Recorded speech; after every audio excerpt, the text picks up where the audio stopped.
You know, one of the things that's interesting about the real estate market today, and making this video here toward the end of 2024, really interesting that, you know, interest rates have, you know, gone up. So that's really crowded out a lot of people from being able to, I say people, I mean like retail buyers, to be able to afford to purchase even just your kind of your standard starter homes at today's interest rates. If you think about it, an interest rate of 2.5%, you know, you double that, or in many cases you triple that, right? In the last year, the interest rates have tripled in some cases. You triple that interest rate, well, what does that do to the monthly payment, right? The selling price can be the same, but the monthly payment goes up exorbitantly.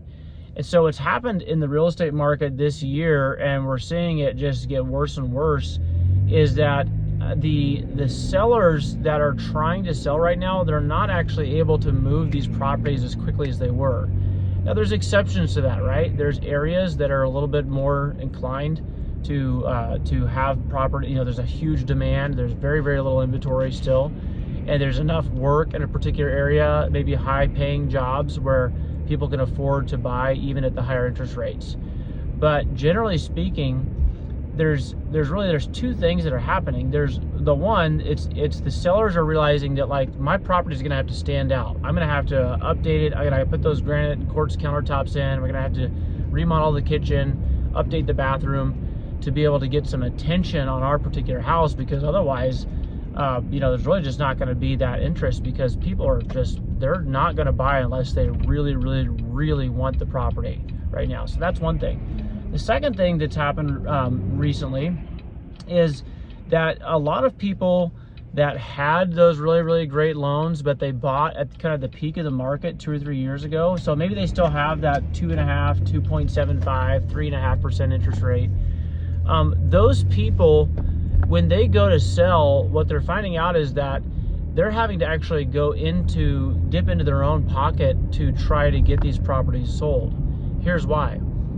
A lot of those properties they purchased at, you know, right at the peak. You remember a couple years ago, it was like you just had to buy it, right? It was like making above asking price offers and that kind of thing. Well, because of that, a lot of people have purchased not only at the peak of the market, they even bought above, in some cases, what the actual values of the property were, just to get into the deal.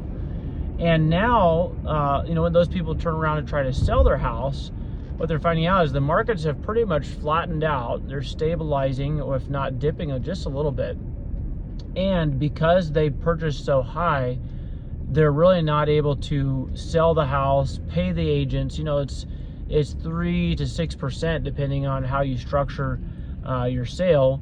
They're not able to pay their agents, pay for the closing costs, you know, pay for what we're calling buyer's concessions are happening right now a lot. A lot of times that can be anywhere from 2 to 5% that a buyer will ask the seller to pay or to concede so that they can afford the loan, right?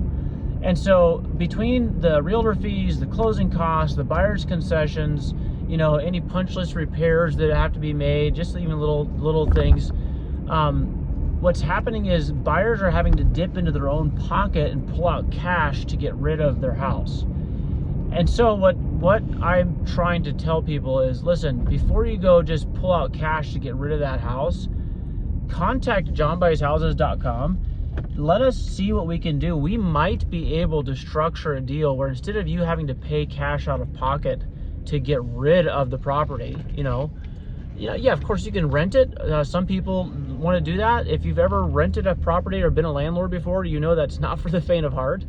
But the thing is before you go pay cash, before you try to become a landlord, just to keep up with the payment and hope that all the, you know, things kind of wash out, before you do that, reach out to johnbuyshouses.com. Let's see what we can do. I think there's a pretty good chance, especially if you have one of those loans that's down under 5%, I think there's a pretty good chance that we can actually pay you cash, take care of all the closing costs. We would do that.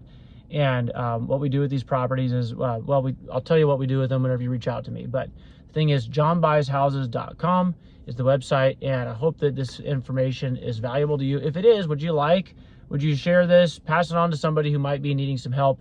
And I look forward to hearing from you or one of your family or friends, and seeing what we can do to help out. johnbuyshouses.com. Take care.